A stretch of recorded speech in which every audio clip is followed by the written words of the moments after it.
Welcome to Faith Break, finding God moments in your everyday. Each week on Faith Break, hosts Karen Luke and Ann Gallagher bring spiritual refreshment to your daily life. On today's episode for February 2nd, 2025, Karen and Ann and special guest Sarah compare adult and young adult perspectives on ministering in today's church.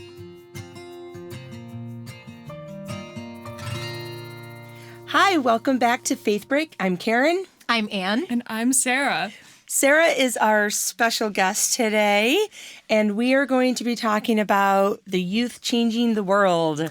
So Sarah is has been a member of our faith community for many years, very active in our youth ministry since middle school, and this year she is a high school senior, second semester senior, and she took so many AP classes in her junior year that she has a ton of free time in her school schedule. I don't know what that was like. So she is serving as our student intern in youth ministry and faith formation this year. Yep. So we're going to hear good thoughts. All good thoughts. All good thoughts. And share some God moments that we have in our lives. So Sarah, do you want to start us off, or would you rather? Sure. So my God moment from this week was on Monday when I convinced my little sister, who I normally can't convince to do anything, to drive with me 30 minutes to a different YMCA to take this workout dance class that my aunt teaches. And it was the most amazing thing ever. And she got in the car and she goes, I'm never going to go back, but I'm really happy we went. And I was like, well, I'm happy I convinced you to come. So it was fun. So it wasn't like Zumba? No. Do you know the name of it? Okay, don't make fun of me. But it was called this like work dance class, but it's spelled WERQ. Nice. And Nice. it was very fun. Awesome. I love that. Yeah.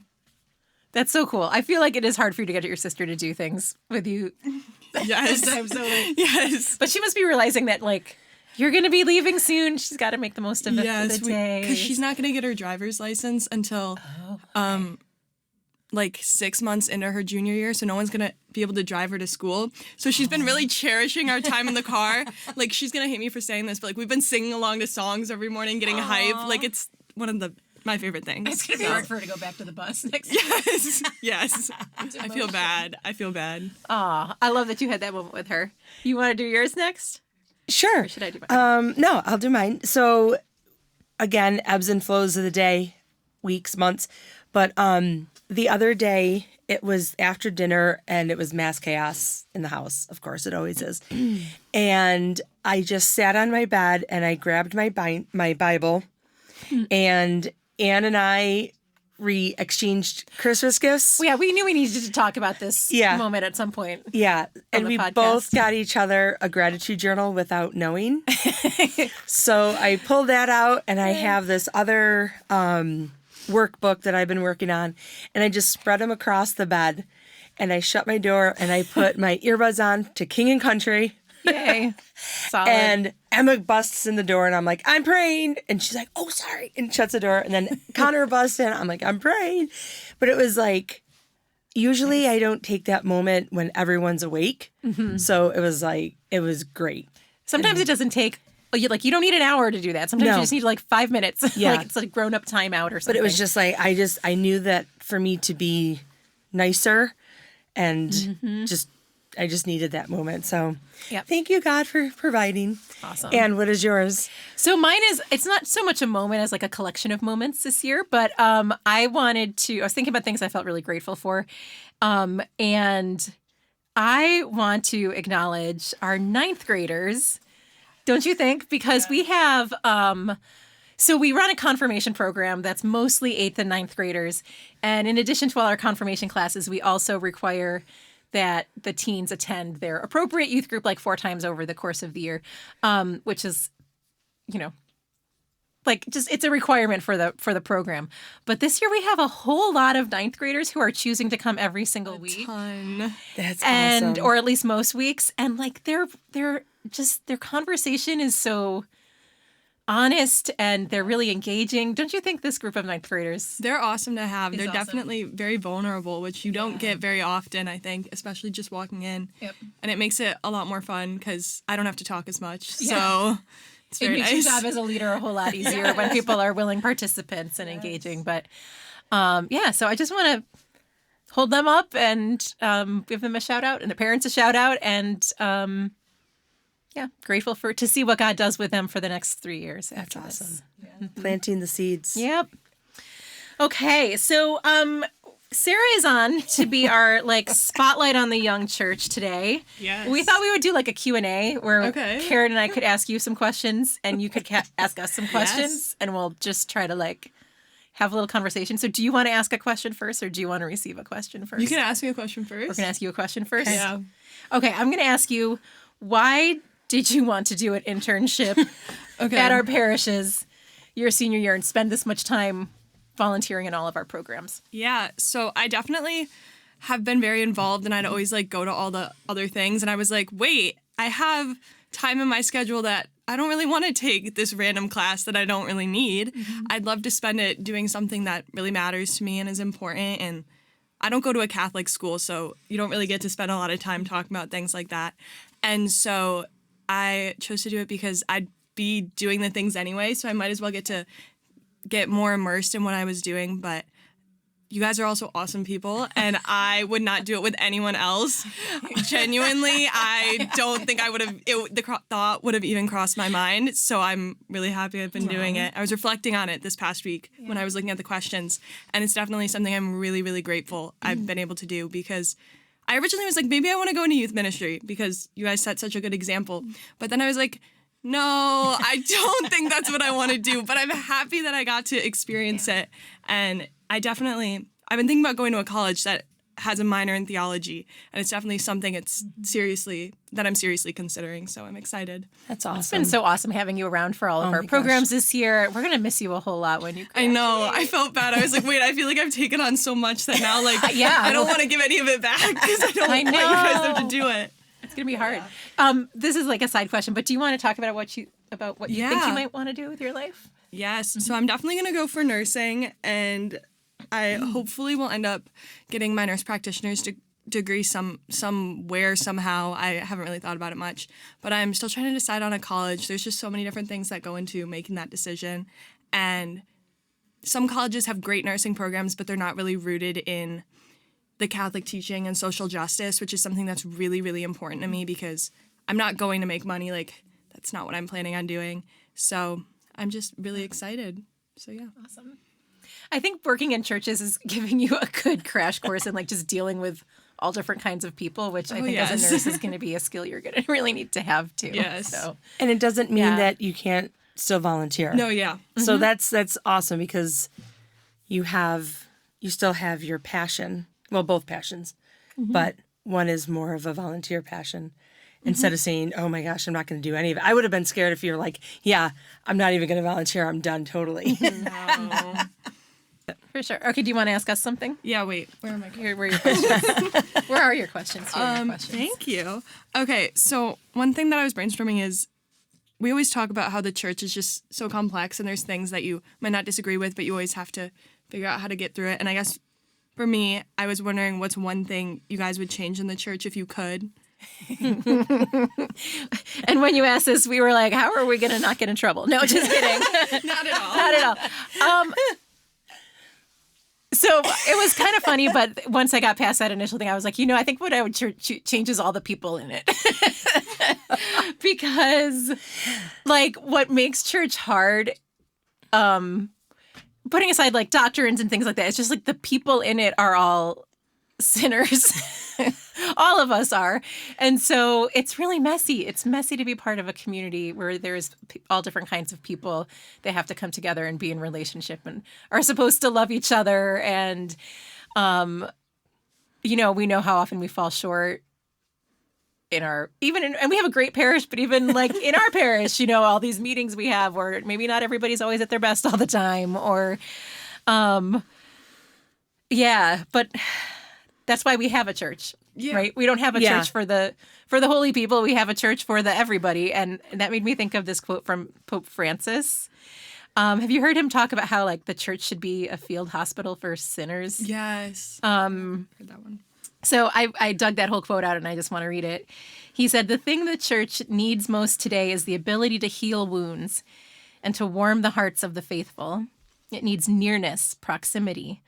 I see the church as a field hospital after battle. It is useless to ask a seriously injured person if he has high cholesterol and about the level of his blood sugar. You have to heal his wounds. Then we can talk about everything else. Heal the wounds, and you have to start from the ground up."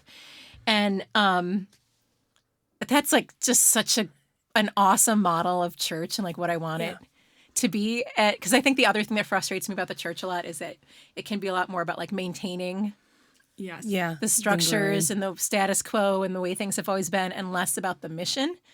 You know, more about like, I mean, I don't think our church is very judgmental, but some other churches might be judgmental. And I think people are afraid the church is going to be judgmental Yeah. and, you know, kind of nitpicky or Puritan about things. And like, we're here, we should be healing. We should be healing. We shouldn't be telling people they're not good enough or they don't believe the right things. First, we have to do relationship and healing Yeah. and share the love of God, and everything else can follow, but that's got to be the core.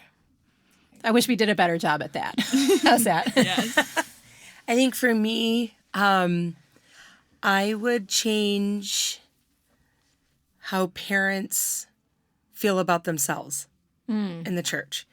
Because we all bring our baggage or our unknowns. And I would love for it to change where I am the person that gives resources instead of the person that teaches. I want the parents or grandparents, anybody, to own their faith and feel comfortable and confident to spread that and to teach others, and not have it be such a, this is what you do and this is what I do. And then I would also change like the sports on Sundays. But that's not really the church. That's not really about the church. That's know. about the everything else. But I know. Just too But I much think- of a Buffalo Bills fan. I'm still a Buffalo Bills fan. Oh, yeah. I am. But I'm talking about like Sunday morning, 8:00 soccer practice type of thing, or hockey, and just making parents feel like they have to choose between their faith or a sporting event for their kids. Yeah. So I just want parents to love it as much as we do and want to share it and feel comfortable and confident to do that. Yeah. Nice. Yeah. I agree. You want to ask another question? Okay. Is it your turn to ask a question? No, it's my turn to ask a question. It's my turn. You ask Sarah. It's my turn. Sorry, Sarah! I didn't mean to throw that at you. I'm sorry. It's been quite some time since I've been a teen. What is it like being a teen today? I would. Such a big question. I mean, I'm not Such a that big much out of my question. teens. Well, yeah, No, I yeah, guess like- I totally am that much out of my No, teens. not at all. I'd say like it's very similar struggles that I feel like you guys had. It's just different. I think being a teen, you just have so many things going on, like especially with technology today. I'm gonna get up on my high horse and say this. There are people that can talk to you like in like 1 second, and you can have 6 different conversations going on, and it's just very difficult to stay present and in the moment when there's so many things happening. And obviously I'd go to a school where it's very much like going to college and getting into a good college is what is your focus. And I don't regret anything that I've done in what I've chosen to do. It's helped me become who the person I am, and I think it's really important to push yourself. But I think the culture of today is that people push themselves too far, and that becomes a problem. But one thing that's been really helpful to me and that I've talked to countless people about is my faith. And it's very much like a thing that you have to prioritize, which is very difficult when you have an AP Gov test the next day and you have 6 hours of homework and you have a job. But there's youth group and that's where I want to go. But is that where I should go? I've definitely made youth group is where I go to procrastinate, which isn't good. But like that's where everyone is. Everyone's feeling the same. There have been a lot of nights you're like, I can't come tonight. I have too much homework, and then I see And you then I walk show in. up. I'm like, And then I show up, and Andrew's like, "You need to go home." no, I have never once told you to go home from youth group. Never. Well, you never say that, but I feel that way. I'm like, I know, but yes, I think it's definitely something you have to put first. And one conversation that I think about a lot when I'm thinking about my teenage years is I was talking to my assistant principal, and she was going through. I had been absent for some reason, and she was like, "Just want to make sure you were good." And I was like, "No, I was at the National Catholic Youth Conference. Like, I was having the time of my life."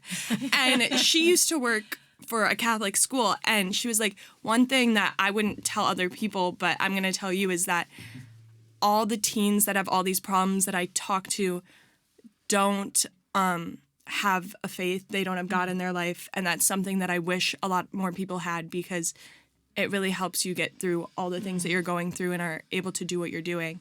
And it's just something that I've always thought back to, especially because I feel so happy and I have such a great life, but there's always things that God is here for you for. And yeah. I remember when I was going junior, senior year. Actually, it wasn't until senior year, getting ready for looking at colleges and everything. There was no push from my counselors. I applied to one school. Wow.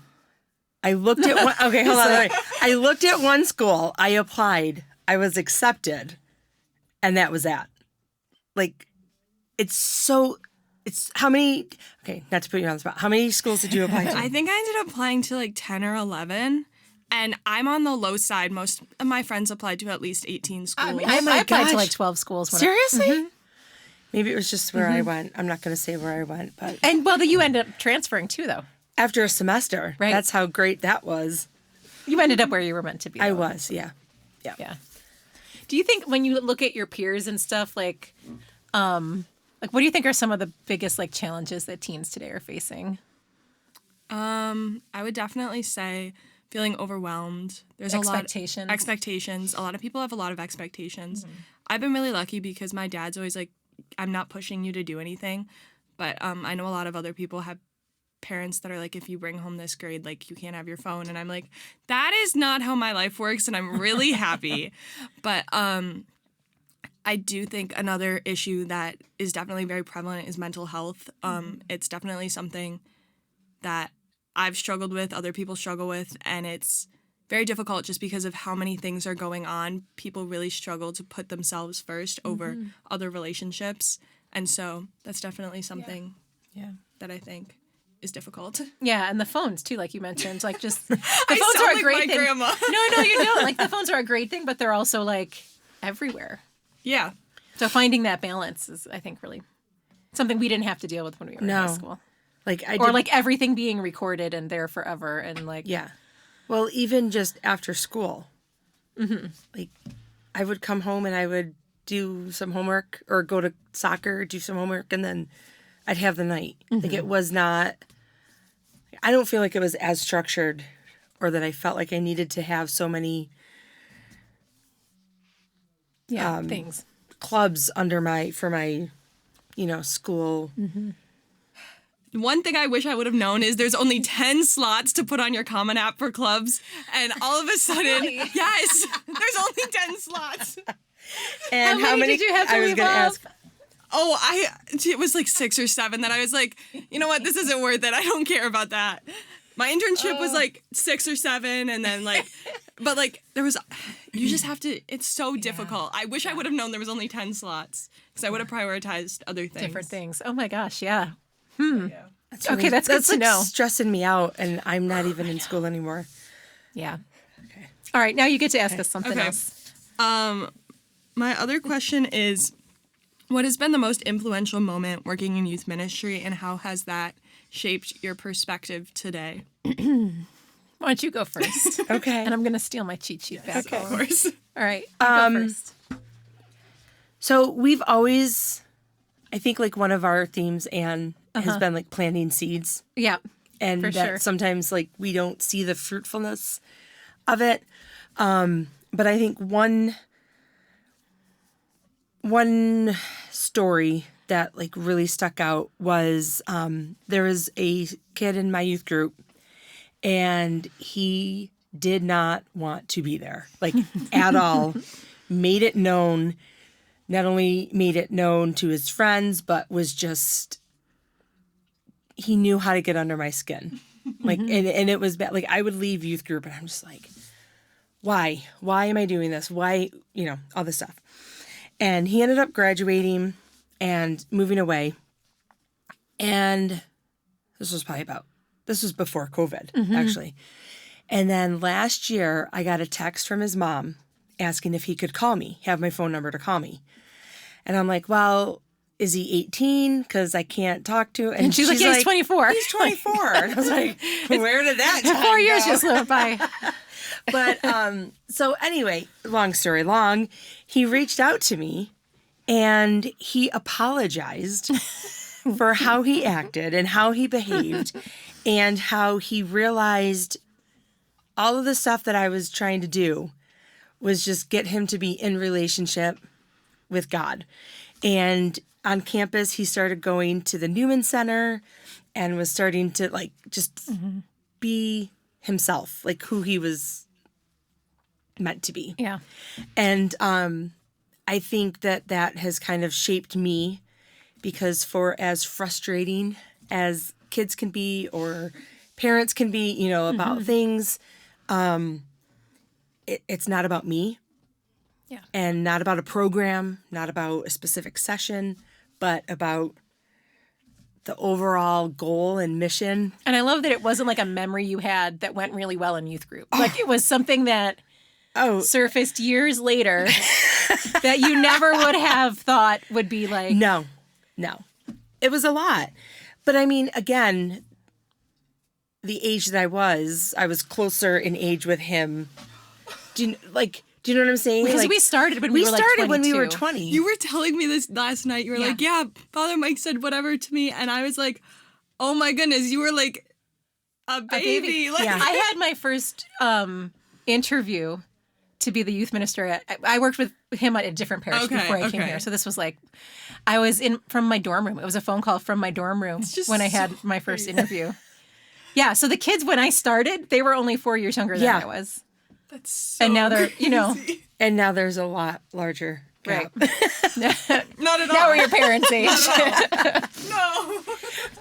No. Yeah. So, yeah, Okay. I think that just influenced me. Like, just knowing that even the hardest kid got a seed planted. I had a really hard time picking like a single moment because I feel like there's been so many like ups and downs over the years. And I also feel like I started in ministry like even back when I was in high school. I kind of like, I didn't have an internship, but when I was in high school, I did, our diocese had, they were starting something called the Diocesan Youth Committee, which was sort of like a leadership committee for all the teens in the diocese. And there was a guy at the diocesan office who became a big mentor to me. His name's Michael. And he was the one who like really called me into ministry. So even from like my sophomore, senior year of high school, I was like leading church events, as part of and a committee. diocesan retreats that I went on. Yep. So like Ann and I don't remember. I didn't know this story. Yeah. I mean, there's got to be some pictures of us and There must be. I Together remember meeting before you we were together. when you were in college. That's Yeah. when I remember meeting you. Isn't that and I was crazy? like, I don't know, a year or two out of college because we're only like 3 years apart. But yeah, so I had a hard time picking a specific moment, but I was kind of like looking back over the years. And I think one of the things that Michael told me early on, like when I was in high school, was like he thought it was his job to ruin my life because he wanted to make it so that I could never make a choice that didn't involve my faith, right? That like my experience of church would be so life-changing that like there would be no going back from it. And I think that's really what happened to me in high school. And like I just was so blessed to have all these like mentors and people who like really took me seriously and didn't like, I don't know, because I went through a lot of difficulty, especially my senior year, like with home stuff and money stuff. And there was just a lot of trauma in that time of my life. And it was really the people in the church who lifted me up and kept me going. And so I just really wanted to live a life where I was giving that back to other people. Mm-hmm. And it was really cool, too, because then when I came back out of college, like 4 or 5 years later, a lot of the same youth ministers who were like my mentors in high school were still around. And so then I felt like I was part of like the big kids table kind of, and they were so welcoming. Like even the bishop was like super welcoming when I was a baby youth minister. We'd have all these diocesan gatherings of ministers and he'd be like, Anne, come sit with me. And like, it was just like the church to me was just like a place where I felt completely at home and where I felt like I was being invited into important work. And it's just shaped my whole life, right? So I had a really great foundation to start from. Now that I've been in it for 2.5 decades, like it's hard for me to look back and pinpoint like specific moments, but I can say that there have been tons of highs like at NCYC or the Search Retreat where you see teens get it. You know, like you can sometimes see the moment where they understand how much God loves them or that God's calling them to something. And those are just amazing. But then we also get led into people's pain and suffering a whole lot, which is, it's its own kind of grace, but it's very hard as well. So I would definitely say that some of the most meaningful moments over the years in ministry have also been the most difficult because they've been being with someone else when they're suffering. Yeah. Sometimes with tragedies that are outside of anybody's control, sometimes with, decisions they're making or whatever. But it's a grace too to be let in like that. It's definitely awesome to be able to walk with people where they are on their journey and not just, oh, you need to be up here with me, but coming back and because all the kids are different, all the adults are different, but having that relationship with them in the different ways. So, and I'm definitely mindful too of like the times I think I screwed it up or didn't do as well as I could have. Because like when you're working in the church, I feel like there's a big responsibility to not give someone a bad experience of church, to not be the reason somebody has a scar around their faith, right? Like, and so that I feel like the responsibility of that a lot. And looking back over the years, I think the thing I regret is the times when I maybe listened well. And maybe I even gave good, okay advice if asked for it. But the times when I didn't be like, let's pray about it. Where I didn't pray with someone, but I just, do you know what I mean? Like I didn't do the God talk. I was a good listener and I was a good role model or whatever. But like I failed to pray the way I might have been the only person in their life who could have carried that for them, would have done. So that's always something I don't know, thinking about.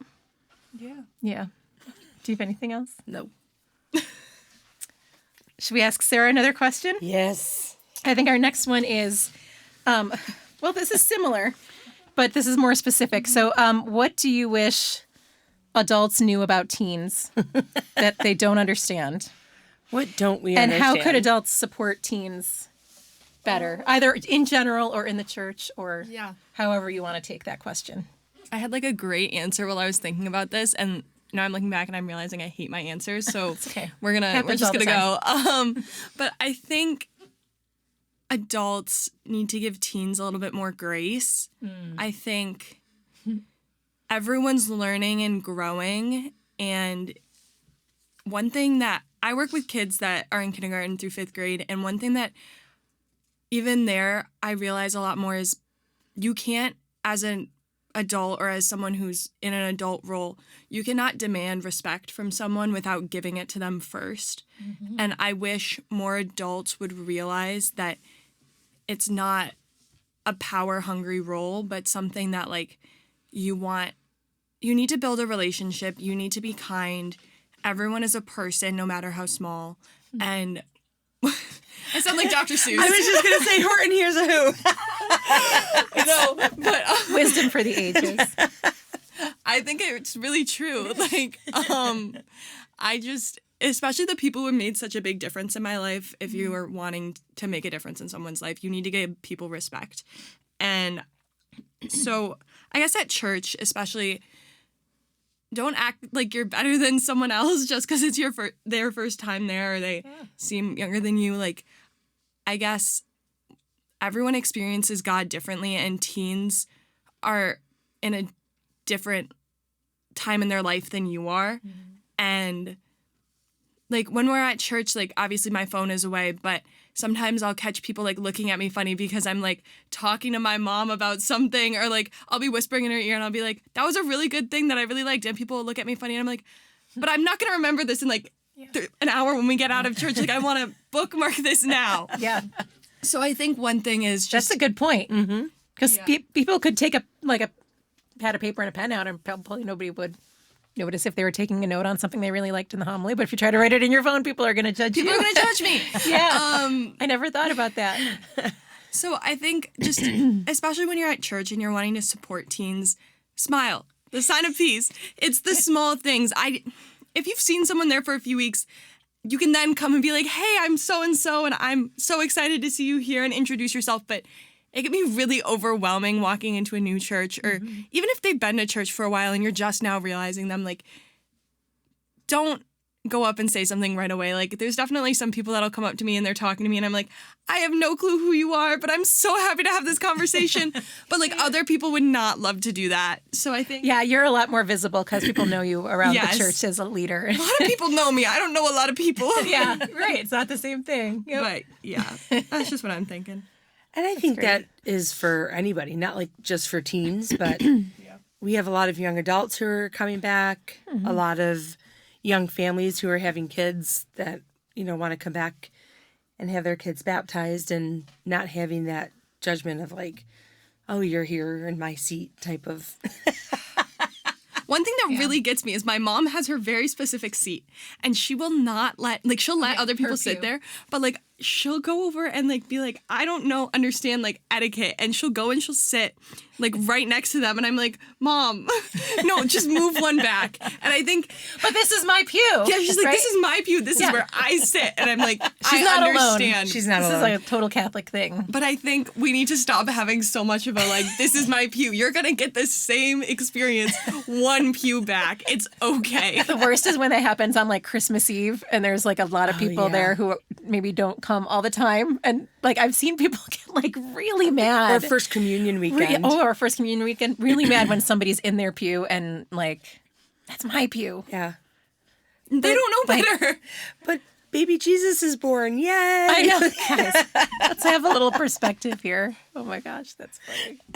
I like what you said about needing to earn the right to be heard, though. I think that's like pretty central to working with young people, just being in the church and realizing like, yeah, you can't just assert authority when there's no relationship there to build on.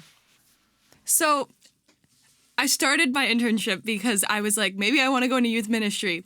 But as I've grown through it, I've realized that is not what my original goal. Well, it was my original goal, but what my calling really is. And I guess my question is, if you could have chosen another career, obviously this is your calling. And sometimes you don't like your calling, but it's what you got to do. So, but if you could have chosen another career, what would you have chosen for yourself? Go ahead. Okay. Well, I do like my calling, so I have no regrets. But before I started, like when I was a college senior, so 4 years ahead of where you are now, I kind of thought if youth ministry didn't work out, like this was one. And Michael, by the way, I had lunch with him in my senior year of college, and he's like, these are the 3 positions that are open in the diocese, and I've already called the pastors. No, he didn't do that. But he was like, you should really, I was personally invited into ministry, so that was a big part of ending up where I did. But I also thought about, like, looking into, like, graduate work and, like, maybe getting a PhD and going into academia. I had my college degree is in English Lit and creative writing.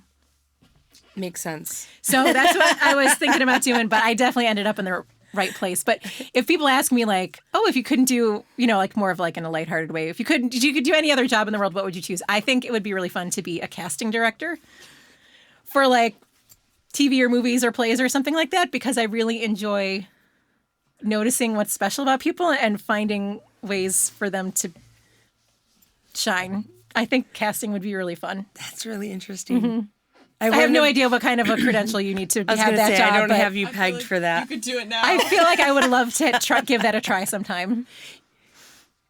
I'm trying to think of when this airs, because we have the Schnacky play. You could totally like pass to the Schnacky play. Okay. So my story is a little different. When I was in like third grade, I wanted to be a, what did I want to be? Astronaut. Marine biologist. Oh, marine biologist. An astronaut, no. I- A marine That was biologist. going to be my second guess. What? No, I think we've talked about it before. So in fourth grade, I wanted to be a marine biologist. And then when I was doing my whole like one application for college, I decided I wanted to do environmental science. So I wanted to be a scientist in like the world of, hiking through trails and finding rare mushrooms and stuff like that. But when I got to college, it was not a very good experience for me. And I just didn't, it wasn't necessarily the degree or the like subjects I was going for. But I transferred out to NAS and they had religious studies. And I was like, that sounds really cool. And I didn't really know like what I was going to do with it, but it was just really interesting for me to learn world religions. I think I had one Catholic class. The rest was like all world religions. But I guess, so that's how my calling ended up. And I was also invited by the diocese to apply. So that they must have had like a list of everybody. No, it's because our youth ministers kept having relationship with us even after we graduated. They circled back. Yeah, but I guess like right now, I think if I had to go into another field, it would definitely be in the environment, and I would like want to be like a park ranger or something. See this for you. I don't know. I can't see that for her. I don't know. Oh my gosh. You've never talked about camping? No, we talk about it all the time. I love the outdoors. I love like I just can't imagine you like getting up at 2 a.m. to go rescue someone in like a cheering mood. Like, I think you'd be so mad at them and be like, why did you do this? Like, this was just a bad choice. So Yup. it might take me a little while to get to you. You just need more practice. I just love the outdoors. Like Yeah. it just is. It's yeah. All right. So you asked me a question. I'm giving you my answer. Anything in the environment would be great. All right. I think that might be all of our official questions. Do you have any last things you want to say you didn't get a chance to say? You have an actual microphone and a platform here to tell the I church. actually could talk. Yeah, whatever you want. Here's what I want to say. Okay. So one thing in the church is we went to NCYC and I heard this quote and it's really stuck with me. It's not the one that you think it is, but it's a different one. And it was a lot of people, young people in the church find walls where they should find pathways. And I think, I don't know, I was in like 7th or 8th grade and I remember talking to you about this. I was so mad about so many things. And I was ready to get up and be like, no, I'm done. Because there's just so many things that like you can't seem to think of them in another way. But I think just around teenage years is when you really shape your own perspective on things. And a lot of people will get confirmed because that is what is expected of them and still get up and walk away and never step foot in a church again. And I think what is really important is to make sure everyone feels heard and respected and to figure out with young people how to find those pathways in a way that allows them to do the things they want to do. Like I hit this wall and then all of a sudden it led me into becoming so involved in so many things when I was ready to get up and be like, I'm done. But I think it's just really important as an adult to remember like this really could be a make it or break it moment for someone and you just don't know. Like religion's just one of those things that can be so helpful but can also be so harmful in other ways. Yeah. So, yeah. I like that quote. It's easy to, have younger kids look up to you and have adults be able to see what you're doing, but the peer relationships is huge. Yeah, I had someone come up and was just hanging out with me on Sunday while I was doing stuff, and I was just like my age, and It wasn't who you're thinking. It was someone else. But I was like very surprised. I was like, oh, wait, like I'm actually doing something good? Like it took me a minute there. I was like, They know who you are and they know you're like a safe person. I had to be right? like, I felt bad. I had to be like, oh, I got to go do something now. Like send them back to where they came from. But I was like, oh my gosh. Your aura. That's awesome. You have a good God aura. you. You're welcome. Well, thank All you right. for Thank you sharing being here. you and your thoughts and visions of what adults can learn from the youth of our parish. Should we end with a Parishes. couple of, I found a couple scripture passages for young people. See, and I always forget that part of our... So I've of our only time. got two of them. Who wants to, do you want to? One of our quotes is from the first book of Timothy, chapter 4, verse 12. Let no one have contempt for your youth, but set an example for those who believe in speech, conduct, love, faith, and purity. Our other scripture for today was from the book of Jeremiah. The word of the Lord came to me. Before I formed you in the womb, I knew you. Before you were born, I dedicated you. A prophet to the nations, I appointed you. Lord God, I said, I do not know how to speak. I am too young. But the Lord answered me, do not say I am too young. To whomever I send you, you shall go. Whatever I command you, you shall speak. Do not be afraid of them, for I am with you to deliver you. Into that. Love Thanks. that. All right. I think that'll do it for today, huh? Sarah, thanks. She's got to get to work. We're right on time. Okay. Yeah, we're good. All right. Thank you, Sarah. Thanks for being here. And we will see you all next time Thanks, on everybody. Faith Break. See you next time. Thanks for taking a faith break with us today. Karen Luke and Ann Gallagher are lay ministers with the parishes of St. Catherine of Siena in Mendon, New York, and Church of the Transfiguration in Pittsford, New York. More about our parishes, including weekly live-streamed Sunday Mass, can be found at stcath.org or transfigurationpittsford.org. Thank you to our special guest, Sarah, for bringing a young adult's point of view to our show. Engineering today is by Jeff Beckett. Join us for new episodes of Faith Break each week in studio on YouTube or on your favorite audio podcast or music app.